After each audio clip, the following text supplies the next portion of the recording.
Pinagsanib na pwersa ng Philippine National Police at Militar mananatili sa lalawigan ng Sulu. Resulta ng naganap na pag-atake ng gobyerno sa kuta ng mga terorista. Alamin natin ang balitang yan mula kay Benji Liwanag. Benjelo.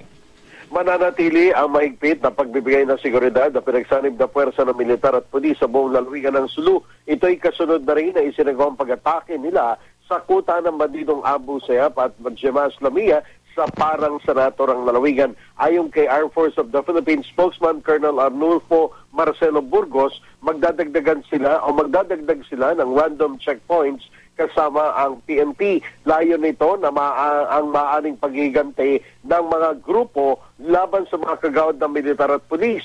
Sa ngayon ay susubukan pa rin mapasok naman ng Scene on the Crime Operatives o SOCO ang sinasabing kuta ng mga bandito sa sitio Lanao Bato, Barangay Lanao Dakula, Parang Senator ang lalawigan. Ito'y upang malaman kung ilan nga talaga ang bilang na mga nasawi sa pambobombang isinagawang umatake ng dalawang OV-10 Bronco na militar sa naturang lugar. Magugunit ang magkaibang ulat na inilabas ng militar at pulisya sa pahayag ay nasawi umano sa pananalakay sina Marwan at Mawia ng Jemaah Islamiyah at Dr. Abu naman ng Abu Sayyaf na hindi naman makumpirma ng Philippine National Police. Ilan pa sa mga nais din na makumpirma ay ang ulat mula sa militar na 15 katao nasawi kasama ang 3 leader, habang sa pulis naman ay 6 ang nakatala sa kanilang ulat.